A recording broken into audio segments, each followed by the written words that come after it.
What's up, guys? Welcome back to the channel. Welcome back to the vlog. My name is Kyle. Today's episode is sponsored by Hedgehog Polls. It's a free-to-play mobile app. You earn points for answering questions, posting questions where you can crowdsource data to, and with those points you can basically exchange them for free raffle tickets for various prizes like digital collectibles, aka NFTs, USDC, or even Sol, which you could then liquid stake, which is going to be the topic of today's video. Just one second. Reposa coffee. If you haven't tried it, you should. It's delicious. Anyways, liquid staking. So at a super high level, what is it? Well, basically, you're staking your SOL, and in return, you're getting a proxy SOL token that represents your staked SOL earning interest. So let's dive into a little bit further. What exactly does that mean? So if you go to any of these staking platforms, which we'll show here on my laptop, Marinade, Blaze Sol, these are just two that I'm going to use for examples. When you stake your SOL, you get in return M SOL or B SOL. M for Marinade, B for Blaze, and that represents your staked SOL. So it represents the SOL earning that roughly 7 to 7.5% APR, which is basically the annual percentage rate. So it's the amount that is being emitted by the blockchain as a reward for people that are validating the network. So Solana and Ethereum are probably the two biggest well-known blockchains that are proof of stake. By staking and validating the network, aka the transactions that are happening, there is a certain emission that is given out in rewards and transaction fees that these validators receive. So by going through these liquid staking platforms, you are giving them your SOL, which they are then staking and validating the network with. And in return, they are earning a 7 and change % interest on that SOL. So they're getting more SOL, and that value is accruing to that proxy token, that M SOL or B SOL. So for example, when you go to the platform, as you can see, if I want to stake a SOL or Solana, right? So my balance is 0.042 in this wallet that's connected.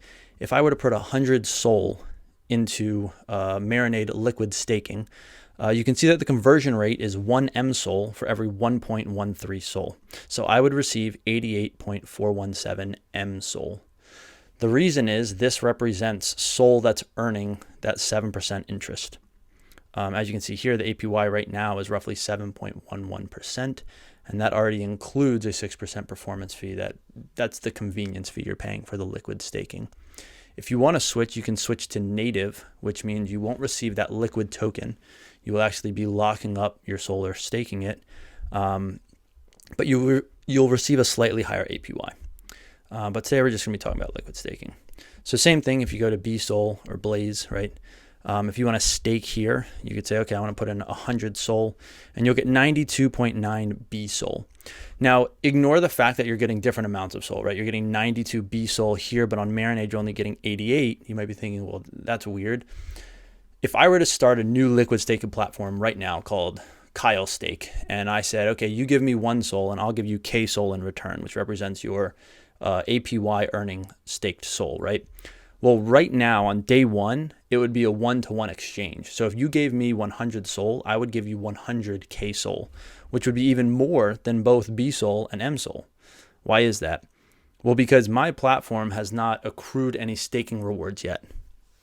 So what happens is over time, meaning like 1 year from now, if the rough emissions rate on Solana is 7%, my exchange rate would then be 1 SOL for, 1 K SOL for 1.07 SOL, because my K SOL token has now accrued interest over a 1 year period. So when you go to these liquid staking platforms, the point is this exchange rate. So on M SOL, you see 1 M SOL equals 1.13 SOL. Well, on Blaze, you can see that 1 B SOL equals 1.076 SOL. So the key thing isn't to focus on how much B SOL or M SOL you're getting. It's really just that this exchange rate will go up for both at roughly the same rate over time. Now they might take different fees out. So you can see on Marinade, right, they're taking a 6% performance fee. On Blaze Stake, you can see this here where when you unstake instantly, you get charged a slightly higher fee of 0.3% on that unstake. Whereas if you do the delayed unstake, you only get 0.1%. Delayed unstake is basically just saying I want to unstake at the end of an epoch. Instant unstake is allowing you to unstake instantly, meaning like right now I can swap my BSOL for SOL. And I'll tell you a little hack on this at the end. Now, one additional benefit is Blaze is actually issuing a native token, BLZE. I haven't read into this too much, but the idea is usually to, start to decentralize the platform. And by decentralizing it, basically the owners of the platform are the people that own Blaze. They can vote on governance proposals, blah, blah, blah, blah. So by using BSOL, you're actually earning a little bit of Blaze, roughly an extra 4.15%. And so your estimated APY is 11.49% versus only around 7% on Marinade. Now, whenever you go with these liquid staking options, there is a little bit of contract risk, smart contracts, protocol risk that you could potentially run into. I'm not going to dive into that too much, but just things to keep in mind. Obviously, do your own research. Liquid just refers to the investment type. So if you think of like a traditional savings account at a bank, that would be a liquid investment. You're putting, $1,000 in a savings account. You might earn, 1% a year on that money, but it's very accessible, right? You can go to the bank, you can transfer it to another account, you can use it to, pay off credit cards. It's basically instantly available. If, on the other hand, you take that money and you were like, all right, I want to buy a house, right? In order to actually access that money that you used to buy a house, you would have to, go through the approval process of getting a home equity line of credit or a cash out refinance or selling the house, all which take time to actually access that capital. So that would be illiquid. So when you talk about liquid staking, the idea is that by getting this MSOL token or this BSOL token, you have instant liquidity. You can instantly sell that. So this is sort of another aspect of this. When you want to cash out, you can go to their platform and you can say, okay, well, I have BSOL in my wallet. I want to unstake it either instantly or delayed at the next epoch, maybe 2 to 3 days away. Or you could go to something like Jupiter. This is an aggregator. So it looks at all of these pools on Solana in this case. And it says, okay, I want to unstake my BSOL. So in theory, I can just swap BSOL for SOL, which is all it's doing on the platform. However, if you look here, if I have 100 BSOL and I want to unstake delayed, which gives me the lowest fee, I would receive 107.4915. If I go to Jupiter and do the same 100, I get 107.5614.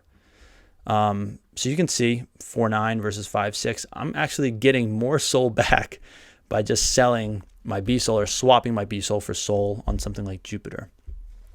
You can also buy BSOL on Jupiter. I can literally go here, connect a wallet, and say, I want to swap 100 SOL for BSOL, and I'm going to get 92.957. If I wanted to stake 100 SOL, I would get 92.93. So I'm actually getting more BSOL by swapping on Jupiter, and I get more SOL back by swapping on Jupiter. And so this might be an option. The difference here, well, there really is no difference here. So if I swap SOL for BSOL on Jupiter versus do it on the platform, or even if I do MSOL, I can do that here as well on Jupiter. I might be getting a better exchange rate. The only difference is if you wanted to pick what validator that SOL was going to be staked on. And if you swap on Jupiter, you're not actually contributing more SOL to validating the network.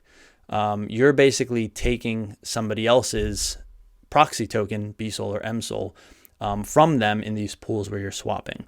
So for example, if you go to Blaze Stake, you can see that the total staked SOL is 362,000. If I stake on their platform, this number goes up, right? There's going to be more SOL that's getting staked and validating the network. Whereas if I go to Jupiter, that number's not going to go up. Instead, I'm just swapping and getting BSOL from somebody else that has already staked their SOL on Blaze, gotten BSOL as a proxy token, and they're saying, well, instead of selling or unstaking on Blaze, I'm going to put it into this pool to earn yield, and this pool allows me to swap. So I'm actually getting a better rate here, but I'm not adding to validating the network, nor can I pick the validator. So on Marinade, for example, you can see that the delegation, this is where that SOL is going. So again, you probably don't even need to worry about this, but if you wanted to go to liquid staking, you could actually choose a manual validator. So like on here, for example, MonkeyDAO has a validator, and you can see I could pick MonkeyDAO, and now you can see it's going to go to MonkeyDAO's. That's where it's being delegated to. It's liquid staking, so I'm going to receive MSOL for my SOL that I put in, and the conversion rate is still the same. So this just allows you to specify where you want to delegate the stake SOL. It increases the amount of SOL staked and validating the network, and you're still receiving that same sort of appreciation on MSOL as an asset. But just a couple ways that you can look at it. Again, with MSOL, BSOL, they're effectively doing the same thing. The exchange rates might be a little bit different, but it's really just depending on when they launched. Right now, you do get a little boost from the BLZE token. My understanding is this just gets airdropped. They do snapshots every now and then as to what wallets are holding BSOL. And if you just have BSOL in your wallet, you'll get some percentage of the BLZE, the Blaze token emissions. And then lastly, you can always use something like a Jupiter aggregator to basically swap your SOL for BSOL or MSOL here, as well as swap back. But yeah, that's pretty much the gist of liquid staking. It's just a way to easily get access to that earned interest for validating the Solana network as a proxy token. And then some other ways to benefit from that are I could take that MSOL or BSOL to something like an Orca, where they have these pools for SOL and MSOL, and I could put it in there to earn extra, I guess you could call it APY or yield on those deposits for trading fees in that pool, or maybe a lending borrowing platform. I can basically deposit it there. So if people want to borrow or lend against like that money, I can earn interest on those fees as well. So just other ways to look at it. Won't dive too much into that, but simply put, it's a proxy token representing staked SOL earning around 7% interest. Hope you guys enjoyed this video. If you did, please give it a thumbs up, subscribe to the channel, and until next time, guys, thanks for watching.